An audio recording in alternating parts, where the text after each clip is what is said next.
Capacitor हम लोगों ने लास्ट ये क्वेश्चन छोड़ा था, इसमें देखो ध्यान से, इसमें अगर हम ये वाली प्लेट ए बोल रहे हैं तो ध्यान से देखो, ये प्लेट भी ए होगी क्योंकि ये वायर से कनेक्टेड है, और इसको बी बोल रहे हैं तो ये प्लेट भी बी होगी। तो अब ध्यान से देखो तो तुम C1, C2 और C3 ये तीनों ए और बी के बीच में ही बन रहे हैं, और तीनों ए और बी के बीच में बन रहे हैं तो सी इक्विवेलेंट की वैल्यू सीधे सीधे 3C हो जाएगी, यानी कि 3A epsilon not upon D. देख लो, 3A epsilon not upon D बन जाएगा। देखो और एक सिमिलर प्रॉब्लम करके देख लो।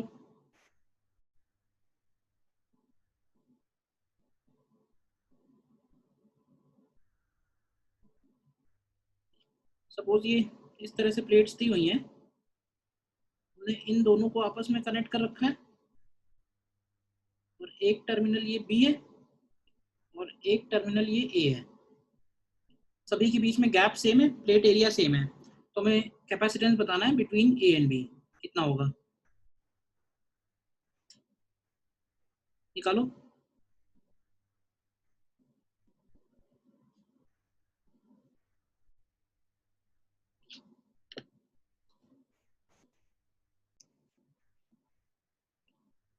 प्रोसेस इसमें भी वैसे ही है। देखो दो प्लेट्स तो ए और बी हो गई, ठीक है, इसके बाद ये बीच में सी है तो ये भी वाली प्लेट सी हो जाएगी, ध्यान से देखो तो, ठीक है, और ये एक और प्लेट डी हो गई। तो एक काम, एक ये ऐसे करो कि टर्मिनल ए मतलब पॉइंट ए और पॉइंट बी तो एक्सट्रीम पे बना लो, फिर बीच में एक पॉइंट डी भी बना लो और बीच में एक पॉइंट सी भी बना लो। ध्यान से देखो तो अब एक एक करके जो भी कैपेसिटर्स हैं वो यहाँ दिखा दो। जैसे ए और सी के बीच में एक कैपेसिटर है, तो ए और सी के बीच में ये वाला कैपेसिटर हो गया। Sir 3A epsilon naught by 5D आ रहा है। 3A epsilon not upon 5D, हाँ। फिर सी और डी के बीच में, अभी आंसर जो दिया है वो ये है, कुछ लोगों ने, लिखता हूँ अभी, सी और डी के बीच में एक और कैपेसिटर है तो ये भी हो गया। फिर डी और बी के बीच में एक और कैपेसिटर है तो ये वाला भी हो गया, और बी और सी के बीच में एक कैपेसिटर और है, तो बी और सी के बीच में अगर हम एक कैपेसिटर और बना दें तो ये सिचुएशन आ रही है बस। अब इसको तुम सॉल्व कर लो। तो इसमें देखो दो कैपेसिटर सीरीज में तो C/2 हो जाएगा, C/2 और C पैरेलल में बनेगा 3C/2, और 3C/2 और C सीरीज में तो ये हो जाएगा 3C/2 into C upon 3C/2 plus C, तो ये 3C/5 आ जाएगा, यानी कि 3A epsilon not upon 5D। ठीक है ना, अब क्लियर है ना, कर लोगे आसानी से। अच्छा अभी मैंने गैप सेम लिया है, सपोज अगर गैप भी अलग अलग हो तो भी कैलकुलेट कर लोगे।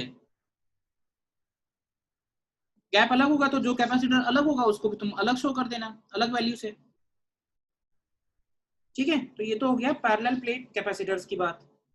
इसके बाद देखो और भी ऐसे सिस्टम है, सपोज ये ए रेडियस का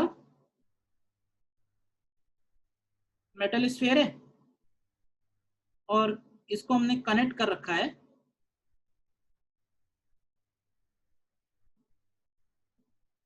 एक बी रेडियस के मेटल स्फीयर से, और इन दोनों के बीच में लार्ज सेपरेशन है, they are connected through metal wire. तो हमें इस सिस्टम का कैपेसिटेंस फाइंड करना है, इस सिस्टम का कैपेसिटेंस फाइंड करना है हमको। इसके पिछले वाले क्वेश्चन में कोई डाउट किसी को तो बताओ।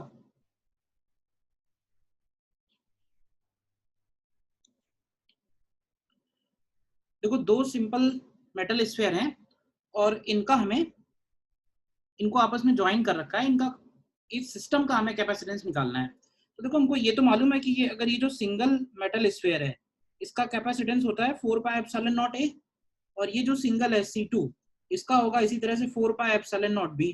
हमको सोचना बस इतना सा है हमको सोचना सिर्फ ये है भाई इसका 4 पाई एप्सिलॉन नॉट ए और इसका 4 पाई एप्सिलॉन नॉट बी है। अगर ये एज इंडिविजुअल स्फीयर्स ट्रीट किए जाए तो हमें देखना है कि हमने अगर आपस में कनेक्ट कर रखा है तो ये दोनों पैरेलल में जाएंगे या सीरीज में जाएंगे, बस इतना सा कंफ्यूजन है। ठीक है, तो पैरेलल में जाएंगे या सीरीज में जाएंगे, इसको एक ऐसे तरह भी बोल सकते हैं कि अगर हमने इसको क्यू चार्ज दिया तो बस ये बताओ कि अगर इसको क्यू चार्ज दिया है तो वही सेम चार्ज इसके ऊपर आएगा या ये जो क्यू चार्ज है ये दोनों में डिवाइड हो जाएगा? क्या लगता है? किसी एक को हम क्यू चार्ज दे रहे हैं तो वो चार्ज दोनों स्फीयर्स पे डिवाइड हो रहा है या सेम चार्ज अपीयर हो रहा है? उसी से पता डिवाइड हो जाएगा ना, तो ये दोनों पैरेलल में है। अच्छा, एक और तरीका है पैरेलल में पता करने का। देखो जैसे हम लोग ये बोलते हैं कि एक स्फीयर है ए रेडियस का, ठीक है, एक दूसरा स्फीयर है जो इन्फिनिटी है, तो इन दोनों का एक का रेडियस ए, एक रेडियस इन्फिनिटी है, तो इन दोनों के बीच में यही वाला कैपेसिटेंस निकल के आएगा। मतलब ये खुद भी एक स्फेरिकल कैपेसिटर की कैटेगरी में है, लेकिन इसकी जो दूसरी वाली प्लेट है वो इन्फिनिटी पे है, ऐसे समझ लो। इसी तरह ये स्फीयर है, इसकी भी दूसरी प्लेट इन्फिनिटी पे है, तो इन्फिनिटी वाली दोनों प्लेट्स क्या पोटेंशियल जीरो पे हैं? तो ऐसे समझो कि इनकी ये वाली प्लेट्स आपस में ज्वाइंट है और इनकी इन्फिनिटी वाली भी आपस में ज्वाइंट है, तो एक तरह से ये C1 और ये C2 ये दोनों किस में आ जाएंगे? पैरेलल में आ जाएंगे। ठीक है ना, तो C इक्विवेलेंट की वैल्यू C1 प्लस C2 हो जाएगी। ठीक है ना, यानी ये बन जाएगा 4 pi epsilon naught A plus B. Clear है कॉन्सेप्ट? कैसे पता किया?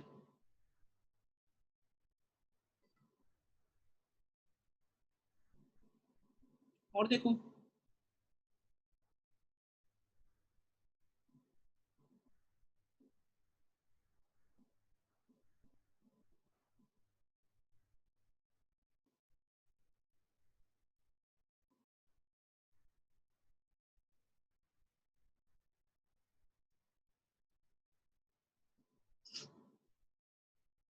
सपोज ये ए रेडियस और ये बी रेडियस, ये कॉन्सेंट्रिक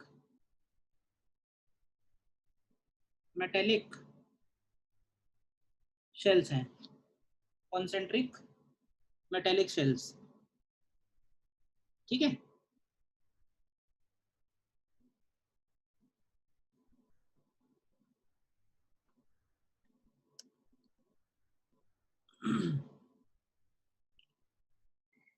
कॉन्सेंट्रिक मेटेलिक शेल्स हैं, point A and point B. तो हमें निकालना है find capacitance of system A part में when shell B is earthed and B part में when shell A is earthed. B को earth किया है तो क्या कैपेसिटेंस होगा, ए को अर्थ किया है तो क्या कैपेसिटेंस होगा? देखो ट्राई करो। पिछला क्वेश्चन में फिर से एक्सप्लेन कर रहा हूँ, देख लो। पिछले क्वेश्चन में मैंने ये बोला कि ये जो कैपेसिटेंस लिखा हुआ है C1, ये वैसे तो सिंगल कैपेसिटिंग सेल मतलब एक ही स्फीयर है, तो उसका ये कैपेसिटेंस हम लोगों ने निकाला था। अच्छा, एक हमने फॉर्मूला ये निकाला था कि 4 pi epsilon naught A B upon B minus A, ये निकाला था कॉन्सेंट्रिक शेल्स के लिए। तो मैं ये कह रहा हूँ कि इस फॉर्मूले में अगर तुम बी की जगह इन्फिनिटी रख दोगे तो तुमको यही फॉर्मूला मिल जाएगा। कहने का मतलब ये है कि ये स्फेरिकल शेल ही है, स्फेरिकल कैपेसिटर ही है, इसका एक शेल ए रेडियस का है और दूसरा शेल इन्फिनिटी रेडियस का है। ऐसे इसके लिए भी एक शेल बी रेडियस का है और दूसरा शेल इन्फिनिटी रेडियस का है। अब देखो जो इन्फिनिटी पे है वो दोनों का ही पोटेंशियल जीरो होगा, तो एक तरह से दोनों आपस में टच कर रहे होंगे, और इधर वाले हमने आपस में कनेक्ट कर ही रखे हैं। तो ऐसे सपोज करो कि दो पैरेलल मेटेलिक प्लेट्स हैं, इधर वाली भी आपस में कनेक्टेड है, इधर वाली भी कनेक्टेड है, तो पैरेलल में हो गए। दूसरा तरीका मैंने ये बताया कि अगर हम इसको क्यू चार्ज देते हैं तो तुम देखो क्या Q1 और Q2 डिवाइड हो जाएगा ना, तो अगर चार्ज डिवाइड हो रहा है तो पैरेलल में होंगे, तभी तो डिवाइड हो रहा है, और पैरेलल में कैपेसिटेंस को हम सिंपली ऐड कर देते हैं। क्लियर है? इसने पूछा दोबारा।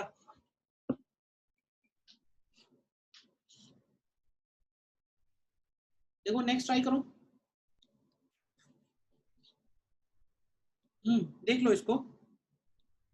क्या करने वाले हैं, अब देखो कॉन्सेंट्रिक मेटालिक शेल्स दिए हुए हैं, रेडियस ए एंड बी, और हमें कैपेसिटेंस ऑफ सिस्टम निकालना है when B is earth and when A is earth. देखो अर्थिंग का मतलब ये होगा कि उस पर्टिकुलर शेल का पोटेंशियल 0 हो जाएगा। बोलो, अब ऐसे देखो ध्यान से, हम इनको कोई भी चार्ज दें, ध्यान से सुनना, ए को चार्ज दें या हम बी को चार्ज दें,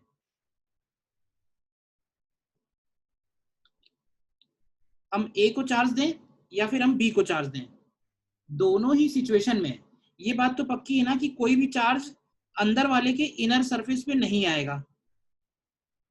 बताओ, कोई भी चार्ज इनर शेल के इनर सरफेस पे नहीं आएगा किसी भी सूरत में। यानी कहने का मतलब ये है कि जो भी चार्ज होगा वो इसके आउटर सरफेस पे हो सकता है, इसके इनर सरफेस पे हो सकता है और इसके आउटर सरफेस पे हो सकता है। 3 जगह हैं जहां पे चार्ज स्टे करेगा। इसका मतलब जो इलेक्ट्रिक फील्ड है, ध्यान से सुनना, इलेक्ट्रिक फील्ड भी इन दोनों के बीच में हो सकता है और बाहर हो सकता है। तो actually there are 2 gaps, 2 gap हैं जिनमें कैपेसिटेंस एग्जिस्ट करेगा। तो एक गैप है दोनों के बीच में और एक गैप है बाहर।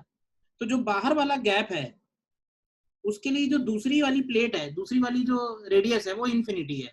देखो, तो यहां से अगर हम C1 और C2 निकालें तो C1 की वैल्यू होगी 4 pi epsilon naught A B upon B minus A, और C2 की वैल्यू होगी 4 पाई अपसाइलन नॉट बी। ये बताओ पहले, यहां तक कोई डाउट है तो? C1 किस गैप का कैपेसिटेंस है? C1 इस गैप का कैपेसिटेंस है, और C2 इस गैप का कैपेसिटेंस है। ठीक है, अब हमें ये देखना है कि इसको अर्थ करने के बाद क्या इफेक्ट पड़ेगा। तो अब ध्यान से सुनना, जैसे हम बी को अर्थ कर दें तो ए पार्ट में if B is earth then क्या वी बी 0 हो जाएगा, और v इंफिनिटी तो 0 है ही है, तो हेंस C2 एक तरह से शॉर्ट हो जाएगा। शॉर्ट होने का मतलब है कि उसके ऊपर कोई भी चार्ज नहीं आएगा, उसके ऊपर कोई भी चार्ज नहीं आएगा। क्योंकि अगर हम बी को अर्थ कर रहे हैं, ऐसे समझो कि जैसे एक कैपेसिटर हमने बनाया C1, C1 है बिटवीन ए एंड बी, और दूसरा कैपेसिटर हमने बनाया C2, C2 है बिटवीन बी एंड इंफिनिटी। अब वो जो इंफिनिटी वाला पॉइंट है वो ऑलरेडी 0 पोटेंशियल पे है, और कह रहे हैं कि हम बी को हम अर्थ कर दे रहे हैं, तो अर्थ करने का मतलब भी पोटेंशियल 0 हो गया। तो एक तरह से ये जो C2 है, इसके दोनों टर्मिनल ज्वाइन कर दिए ना, तो इसमें कोई भी चार्ज नहीं जाएगा, तो सिस्टम में सिर्फ C1 रहेगा। यानी ए पार्ट में सी सिस्टम का मतलब होगा सिंपली C1 प्लस 0, तो सीधे सीधे C1 ही बचेगा, या इनफैक्ट प्लस 0 भी लिखने की क्या जरूरत है, सिर्फ 0 C1। तो ये हो जाएगा 4 pi epsilon naught A B upon B minus A. देखो क्लियर है यानी फर्स्ट पार्ट? बताओ, कोई डाउट इसमें?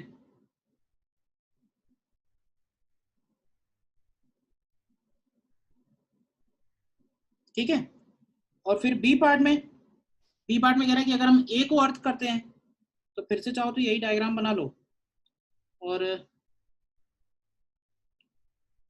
C1 कैपेसिटर हो गया ए और बी के बीच में, और C2 कैपेसिटर हो गया बी और इंफिनिटी के बीच में। ये पॉइंट V इक्वल टू 0 है और इसको हमने अर्थ कर रखा है, तो ये पॉइंट भी V इक्वल टू 0 हो गया। तो अब तुम ध्यान से ये देखो कि अगर हम इस सिस्टम को इधर से कोई भी चार्ज सप्लाई करते हैं, भाई हम चार्ज उसी प्लेट पे सप्लाई करेंगे जिसको हमने अर्थ नहीं कर रखा है, जिसको अर्थ कर रखा है उसको चार्ज सप्लाई करने का कोई फायदा नहीं है। तो अगर हम इन दोनों के बीच में चार्ज सप्लाई करते हैं तो तुम ध्यान से देखो ये चार्ज दोनों में डिवाइड हो जाएगा, दोनों में डिवाइड होगा, और ये दोनों प्लेट, भाई ये दोनों प्लेट कॉमन और ये दोनों प्लेट भी कॉमन, तो एक तरह से ये दोनों कैपेसिटर किस में आ गए, पैरेलल में आ गए।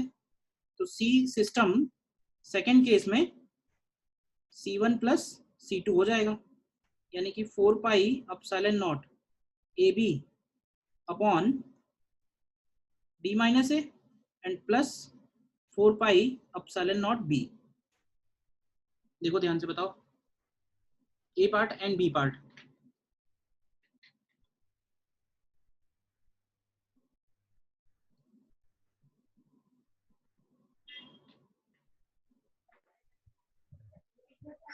सर इसमें पैरेलल में पता करने की सर उन्होंने चार्ज दिया सर, अगर बराबर डिस्ट्रीब्यूट हो तो पैरेलल में है, तो अगर सर सीरीज बराबर में है नहीं, तो सर मतलब क्या अगर करेंगे? डिस्ट्रीब्यूट हो जा रहा है, चार्ज डिवाइड हो जा रहा है, तो इसका मतलब पैरेलल में है।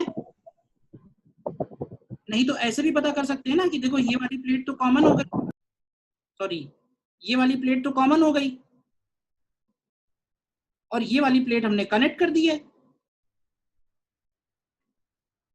एक प्लेट कॉमन और एक प्लेट कनेक्ट कर दी है, तो दोनों पैरेलल में ही हो गए ना। सर सीरीज में फिर कैसे पता करेंगे? अभी आ रहे हैं सीरीज वाले पॉइंट पे, तुम पहले इस पे बताओ क्वेश्चन क्या है यस ना। सर देखो क्लियर है। क्योंकि इस तरह के क्वेश्चन बहुत थोड़े से मतलब कम ही टाइप के हैं, कॉन्सेप्चुअल क्वेश्चन है ये सारे, तो क्वेश्चन में प्रॉपरली लिख रखा होगा कि वो किस तरफ इशारा कर रहा है। जैसे मैंने यहाँ क्लियरली लिख दिया कि शेल ए अर्थ है या शेल बी अर्थ है। कैपेसिटेंस का मतलब है कैपेसिटी टू स्टोर चार्ज, तो मैंने पहले ये बोला कि एक तो चार्ज इन दोनों के बीच में स्टोर हो सकता है और एक चार्ज इन दोनों के बीच में स्टोर हो सकता है, यानी एक है C1 कैपेसिटेंस और एक है C2 कैपेसिटेंस। C1 C2 की अलग अलग वैल्यू लिखी, इसमें कोई डाउट नहीं होना चाहिए, ठीक है। इसके बाद जब हम B को अर्थ कर रहे हैं, तो B को अर्थ करने का मतलब है कि B का वोल्टेज हमने जीरो कर दिया है और जो इन्फिनिटी वाली प्लेट है वो भी जीरो वोल्टेज पे है, तो जब दोनों जीरो पे हैं तो इनके बीच में पोटेंशियल डिफरेंस जीरो होगा। पोटेंशियल डिफरेंस जीरो होने का मतलब है कि इसके ऊपर कोई भी चार्ज नहीं आएगा, यानी इसमें कोई भी एनर्जी स्टोर नहीं होगी, तो एनर्जी सिर्फ C1 में स्टोर होगी, तो ए पार्ट में सिर्फ C1 लिया है, क्लियर है। फिर बी पार्ट में क्या किया, बी पार्ट में भी मैंने उसी तरह से ड्रॉ कर लिया, एक कैपेसिटर ए और बी के बीच में, एक कैपेसिटर बी और इन्फिनिटी के बीच में। अब ए को कर रखा है अर्थ, अर्थ करने का मतलब है पोटेंशियल जीरो और इन्फिनिटी का भी मतलब पोटेंशियल जीरो हुआ, तो हम इन दोनों को आपस में ज्वाइन कर सकते हैं, ठीक है। तो एक प्लेट यहाँ कॉमन हो गई और एक प्लेट यहाँ हमने ज्वाइन कर रखी है, तो इसका मतलब दोनों पैरेलल में हो गए ना, और पैरेलल में कैपेसिटेंस को हम डायरेक्टली ऐड कर देते हैं, यस ठीक है। सर आ गया।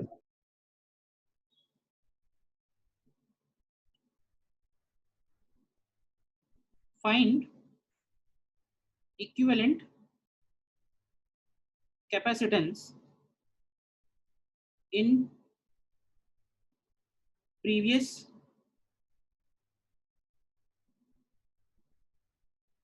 equivalent capacitance in sorry previous question if charge is given to inner shell and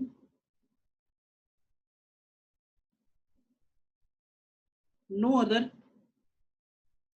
shell is earth and no shell is earth। देखो ये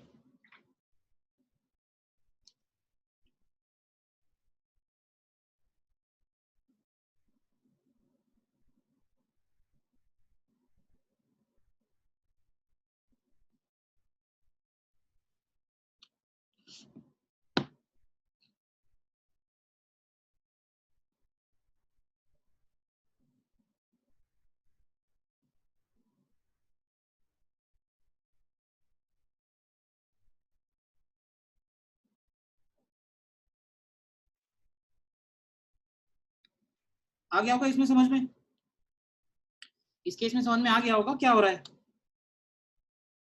और उसमें ये कह रहा है कि हमने शेल ए को चार्ज दिया है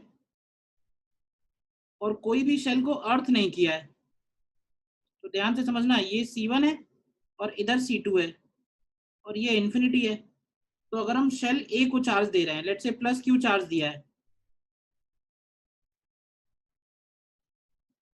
शेल ए को अगर हमने चार्ज दिया, let's say plus Q charge दिया शेल ए को, तो क्या प्लस क्यू के सामने माइनस क्यू आएगा? बी को हमने कोई चार्ज नहीं दिया, तो इसका मतलब प्लस क्यू यहाँ भी आ जाएगा और हम मान सकते हैं कि यहाँ माइनस क्यू है। तो अब तुम ध्यान से देखो, क्या सेम चार्ज दोनों पे आ रहा है ना, बोलो। तो एक तरह से ये दोनों कैपेसिटर किस में आ जाएंगे, सीरीज में आ जाएंगे, तो 1/C equivalent is 1/C1 plus 1/C2 हो जाएगा, बोलो। इसमें क्या है कि इसमें एनर्जी इसमें भी स्टोर्ड है और एनर्जी यहाँ भी स्टोर्ड है, तो एनर्जी ऐड होगी, हम लोग देखेंगे जब आगे एनर्जी का फॉर्मूला देखेंगे, एनर्जी ऐड होगी दोनों की, लेकिन जो effective capacitance of the system है वो उनके इनवर्स ऐड होते हैं। बताओ।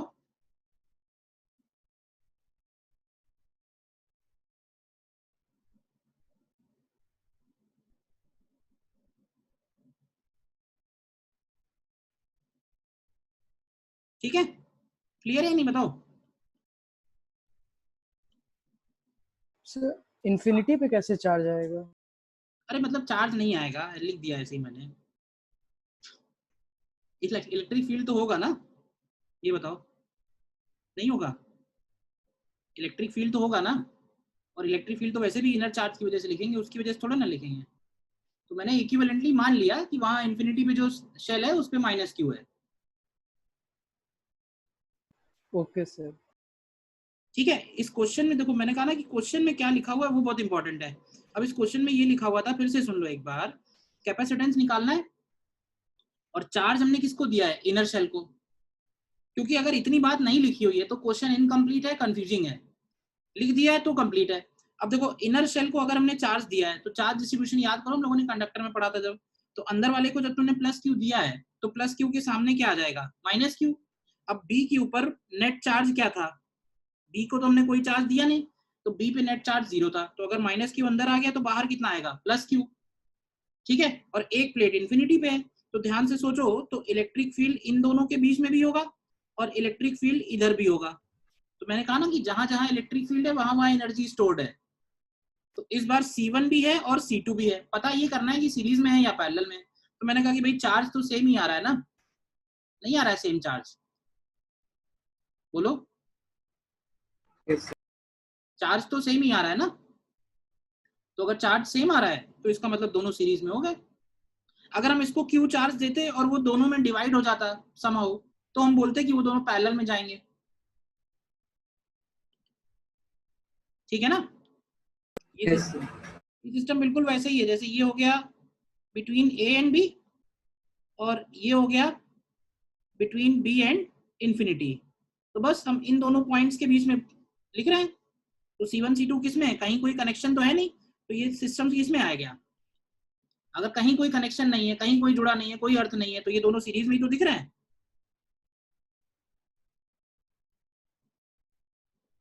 बोलो। Yes sir.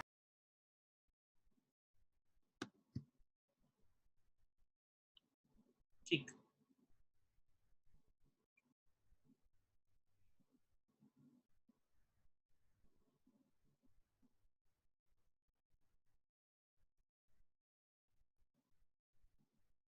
और देखो,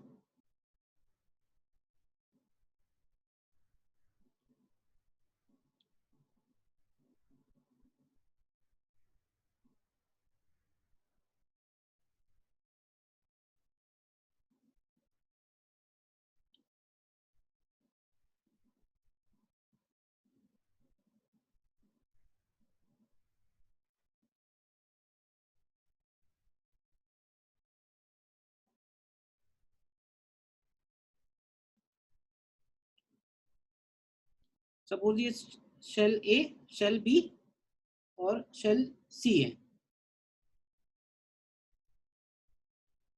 ठीक है, रेडिएशन की दिए हुए A B and C।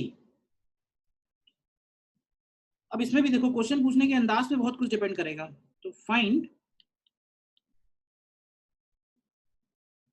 Equivalent capacitance of the system. A part में इफ C इज अर्थ। ठीक है, बी पार्ट में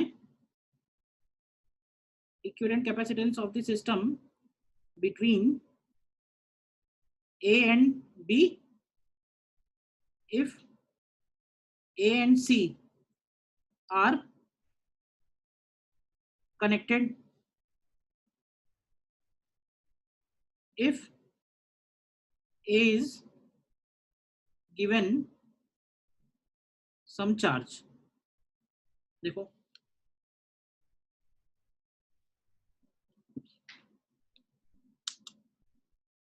कुछ और भी कर सकते हैं, सपोज इसमें बोल देते हैं कि इफ बी इज अर्थ,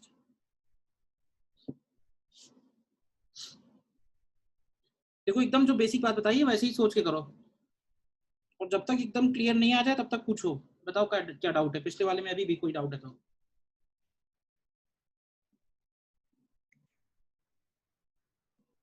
इसको भी तुम आंसर वैसे कर लो, सॉल्व चलो कर लेना, जैसे मान लो ए और बी के बीच में C1 कैपेसिटर है, बी और सी के बीच में C2 है, और सी और इंफिनिटी के बीच में C3 है। तो actually there are 3 capacitors. C1 की वैल्यू होगी 4 pi epsilon naught A B upon D minus A. C2 की वैल्यू होगी 4 pi epsilon naught B C upon C minus B, और C3 की वैल्यू होगी 4 पाई अपसाइलन नॉट सी। इतना तो कर लिया ना सभी ने। C1 C2 C3 की वैल्यू लिखी मैंने। C1 हो गया 4 pi epsilon naught A B upon B minus A, फिर 4 pi epsilon naught B C upon C, मतलब एक गैप ये है, एक गैप ये और एक गैप ये है। जितने गैप्स होंगे वहां पे इलेक्ट्रिक फील्ड हो सकता है तो वो कैपेसिटर की तरह काम कर सकता है। और C3, तो बस ये पता करना है कि कौन कौन है कौन कौन नहीं है, सीरीज में है पैरेलल में है, क्या कॉम्बिनेशन है, वही अलग अलग पार्ट है। तो क्या लगता है पहले पार्ट में कौन कौन सीरीज कौन कौन पैरेलल? C1 C2 series. पहले पार्ट में C1 और C2 सीरीज में हो जाएंगे, और C3 जो है वो नहीं रहेगा, क्यों? करेक्ट? Yes sir. अभी की समझ में आ गई?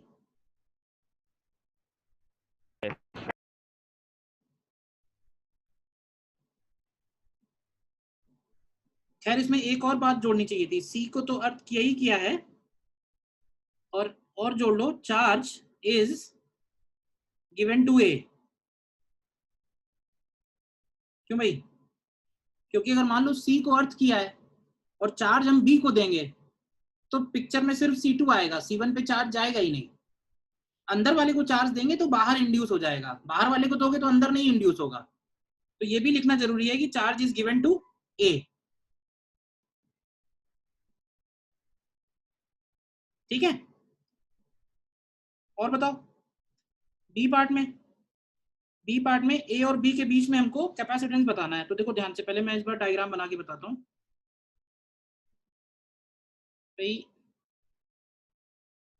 Between A and B capacitor C1 हो गया, फिर between B and C capacitor C2 हो गया, और between C and infinity capacitor C3 हो गया, और ये पॉइंट है पोटेंशियल 0। अब हमने क्या किया है इसमें, इसमें कह रहा है कि ए और सी को हमने कनेक्ट किया हुआ है, तो ए और सी को कनेक्ट कर देते हैं, और हमको कैपेसिटेंस बताना है किसके किसके बीच में। तो हमें कैपेसिटेंस बताना है between A and B. Between A and B जैसे पूछा हो कभी, तो इसका मतलब ये होगा कि हम लोग बैटरी जोड़ रहे हैं कौन से दो पॉइंट्स के बीच में, हम ए और बी के बीच में बैटरी जोड़ रहे हैं। तो देखो यहाँ भी अगर तुम ए और बी के बीच में बैटरी जोड़ोगे तो इस C3 में कोई भी चार्ज नहीं जाएगा, क्योंकि चार्ज उधर सिर्फ जाएगा थोड़े ना, कि वापस आने का रास्ता ही नहीं है। तो इस केस में सिर्फ C1 C2 पैरेलल में आएंगे। बताओ क्लियर है या नहीं? Yes sir. इस केस में C1 C2 सिर्फ पैरेलल में आएंगे।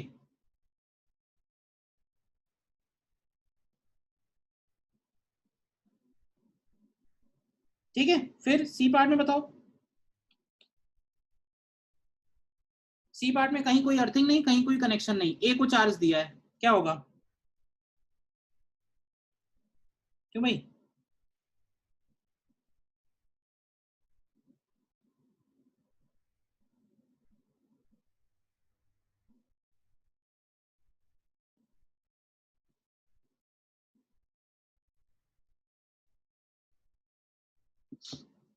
सर सारे सीरीज में हो जाएंगे। सारे सीरीज में आएंगे इस बार।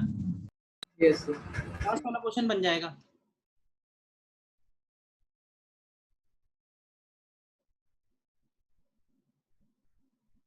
ठीक है, और डी ऑप्शन में बताओ, फिर से ड्रॉ कर लेते हैं।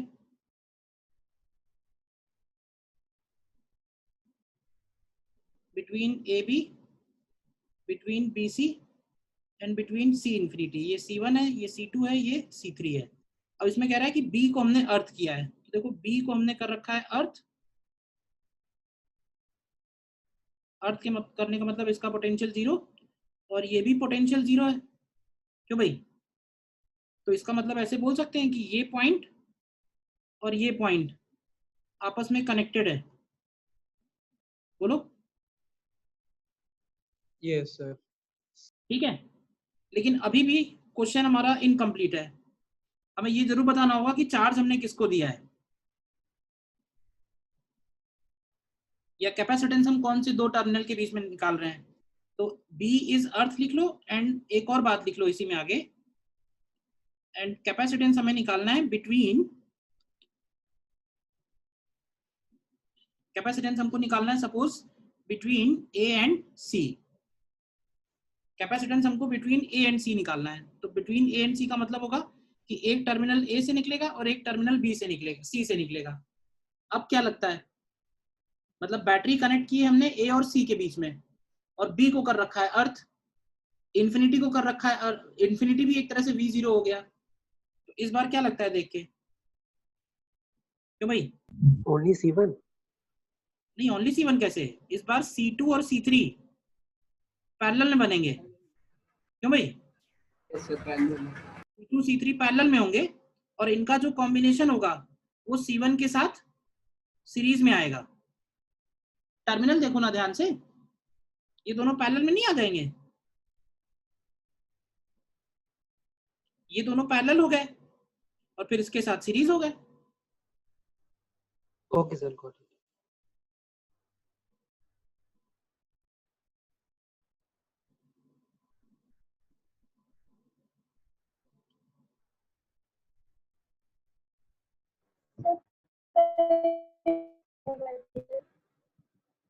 अर्षिता, आपकी आवाज समझ में नहीं आई मुझे, क्या बोला? सर प्यारे को फिर से एक्सप्लेन कर दीजिए। कौन सा पार्ट?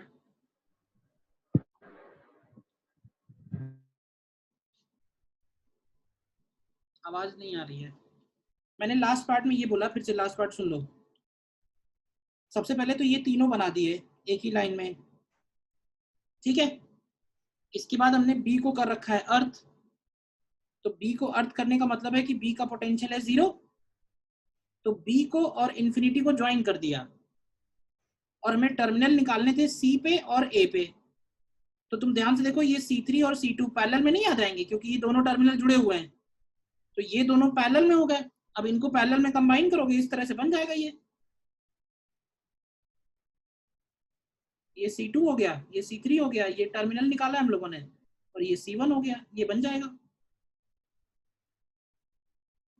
ठीक है।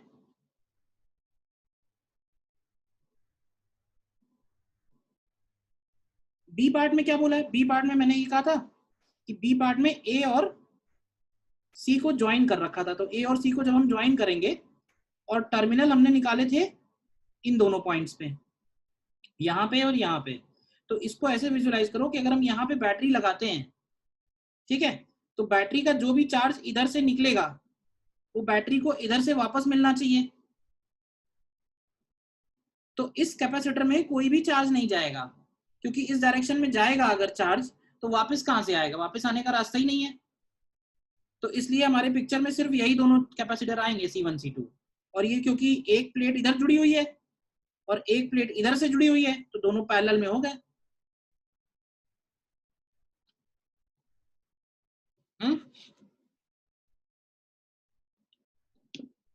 ठीक है।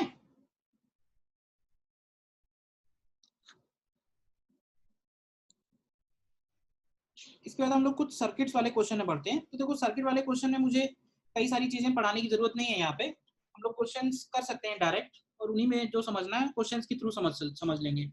तो याद करो, रेजिस्टेंस में हम लोगों ने सबसे पहले methods for calculation of equivalent resistance देखा था, ठीक है। और उसमें मैंने कहा था कि एक पार्ट सबसे ज्यादा इंपॉर्टेंट, और वो था फर्स्ट वाला केस, जिसमें विजुअल मेथड बोला था कि हमको विजुअली सीधे सीधे दिख रहा है कि कौन सीरीज में है, कौन पैरेलल में है, और उसी में व्हीटस्टोन ब्रिज। तो यहाँ भी व्हीटस्टोन ब्रिज सिमिलर बनेगा, C1/C2 और C3/C4 इक्वल होंगे, तो मिडिल वाली ब्रांच में कोई भी चार्ज, कोई भी करंट पास नहीं होगा। तो जैसा व्हीटस्टोन वहाँ है वैसे ही व्हीटस्टोन यहाँ भी है, ठीक है ना, कोई रिजल्ट में कोई चेंज नहीं है। तो व्हीटस्टोन और विजुअल, मुझे लगता है ये 2 मेथड सबसे ज्यादा इंपॉर्टेंट है। बाकी हो सकता है इनफाइनाइट वाले भी मिल जाए या प्लेन ऑफ सिमेट्री मिल जाए, ठीक है ना। तो क्वेश्चंस करके देखते हैं, सीधे मेथड्स वही रहेंगे सारे के सारे। तो देखो मैं क्वेश्चन दे रहा हूँ,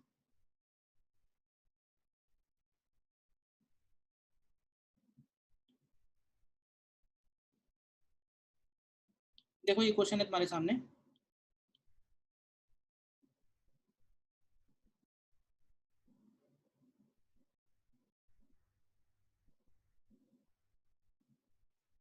करो ट्राई इसको।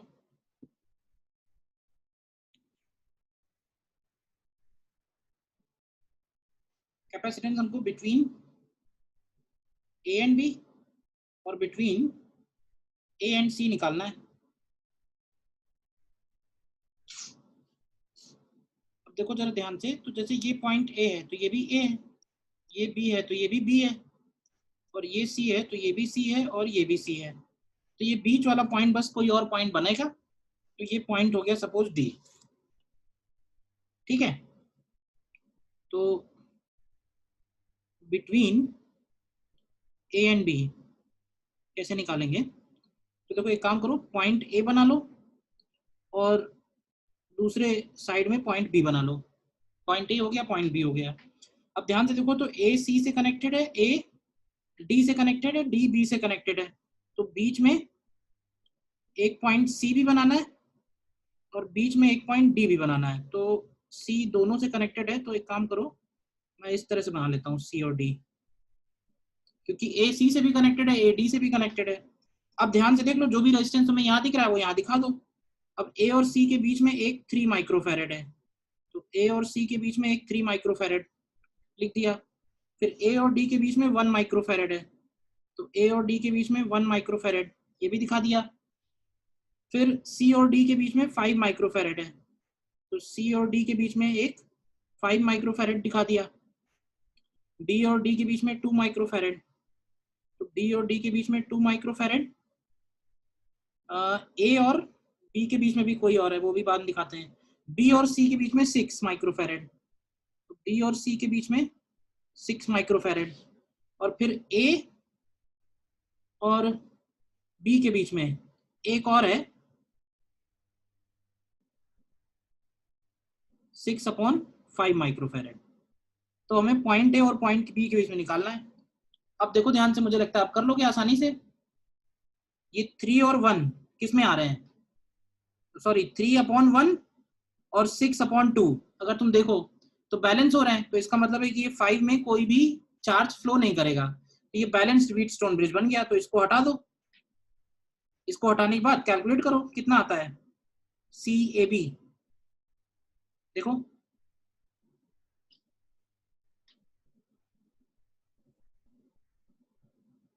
ठीक है। इसी तरह से बिटवीन ए एंड सी अगर निकालना है, तो बिटवीन ए एंड सी के लिए पॉइंट ए और पॉइंट सी एक्सट्रीम पे बना लो, और बी और डी बीच में बना लो। देखो अब देख लो फिर से, इनको हटाओ। अब ए और सी के बीच में बाद में दिखाएंगे, पहले ए और बी के बीच में दिखाओ। तो ए और बी के बीच में एक कैपेसिटर है, ये 6/5, ये हो गया। फिर बी और डी के बीच में 2 माइक्रोफैरेड है, तो बी और डी के बीच में 2 माइक्रोफैरेड, ये भी हो गया। फिर बी और सी के बीच में 6 है, बी और सी के बीच में 6 है, ये भी हो गया। सी और डी के बीच में 5 है, सी और डी के बीच में 5 है, ये भी हो गया। ए और डी के बीच में 1 है, तो देखो ये भी व्हीटस्टोन ही आ गया। क्यों भाई, वैल्यूज इस तरह से बनाई हुई है क्वेश्चन में कि दोनों तरह से व्हीटस्टोन ही बन रहा है। देखो अच्छा क्वेश्चन है। और ए और सी के बीच में ये वाला 3 है, तो फिर से मैं कहूंगा कि इसमें कोई भी चार्ज नहीं जाएगा, कोई भी करंट नहीं जाएगी, तो इसको हटा दो। तो यहाँ से सी ए सी निकालो कितना आता है, करो कैलकुलेट, बताओ कहाँ डाउट है।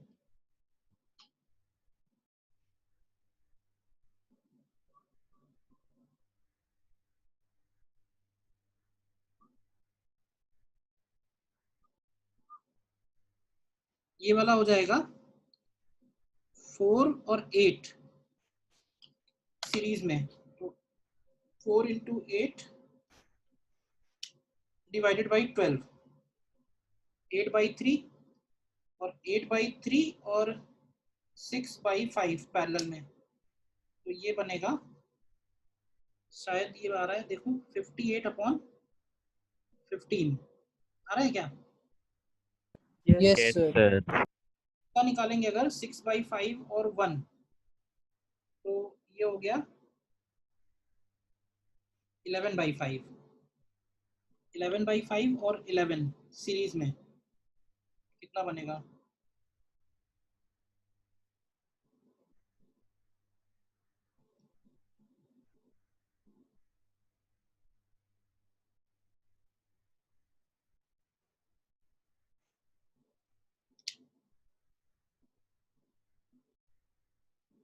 तो ये 11/6 और 3,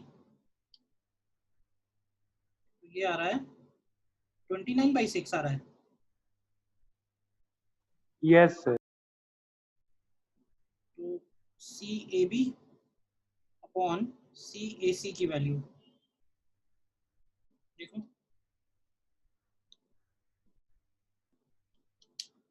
4/5 हो जाएगी, ठीक है ना? कॉन्सेप्ट Yes, पता था ना, पुरानी पुरानी बात है।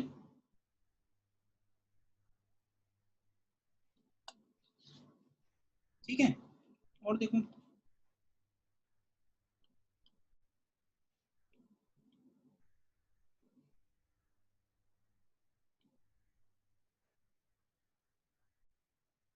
और ये देखो नेक्स्ट,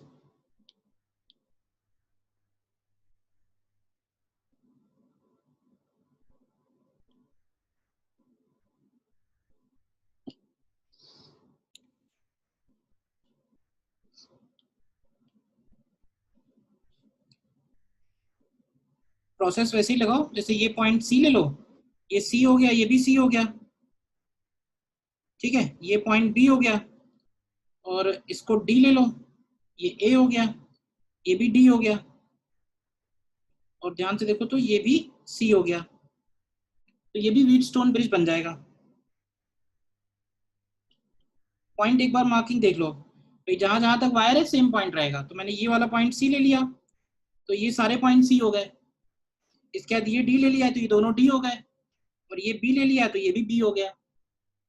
अब तुम एक काम करो, point A, point B, point C और पॉइंट डी इस तरह से अरेंज करके दिखाओ इनको, तो ये बन जाएगा व्हीटस्टोन। बनाओ या हो जाएगा? हो गया? हो गया सर। हो गया। हो गया, ठीक है, नेक्स्ट देखो फिर।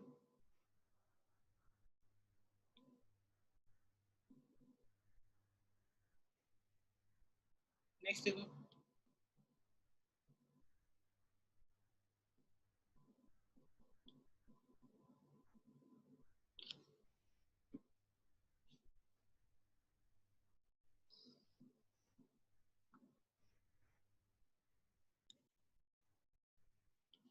आंसर इसमें दोनों ही पार्ट्स का 16/3 आएगा।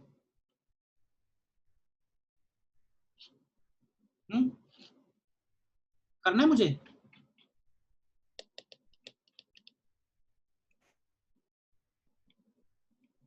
तो ये पॉइंट ए है, तो ये भी ए है, ये भी ए है, ये बी है, ये भी बी है, ठीक है। इसके बाद ये पॉइंट हम लोग सी ले लेते हैं, और ये पॉइंट अगर ए पार्ट है तो डी ले लेते हैं। सर स्क्रीन फ्रीज हो गई है। ये पॉइंट मैंने ए लिया तो ये भी ए हो गया, ये बी लिया ये भी बी हो गया, और इसको सी ले लिया, इसको डी ले लिया।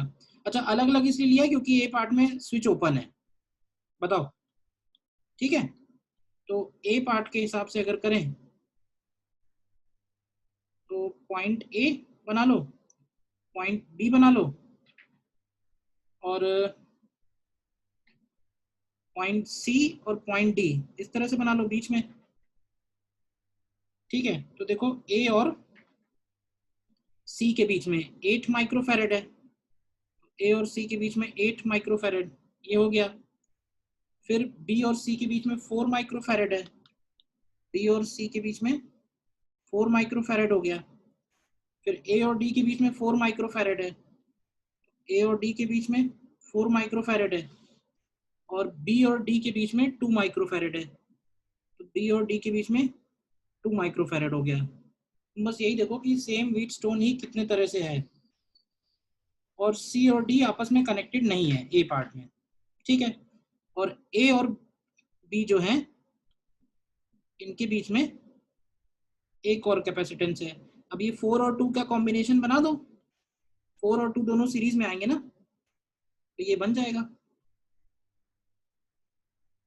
4 माइक्रोफैरेड और 2 माइक्रोफैरेड हो जाएगा ना।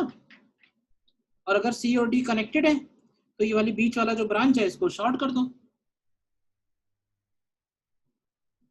तो क्वेश्चन में यही था कि हम लोग शॉर्ट कर रहे हैं या ओपन रख रहे हैं, दोनों सिचुएशन में सेम आंसर आ रहा है। तो ऐसा इसलिए हो रहा है क्योंकि ये बैलेंस्ड व्हीटस्टोन ब्रिज का केस है। तो पॉइंट सी और point D already same potential पे हैं, तो उनको ज्वाइन कर दो या उनके बीच में कुछ लगा हुआ है उसको हटा दो, उससे कोई इफेक्ट नहीं पड़ेगा, ठीक है ना। तो वो चीज भी वेरीफाई हो रही है यहाँ पे, ठीक है।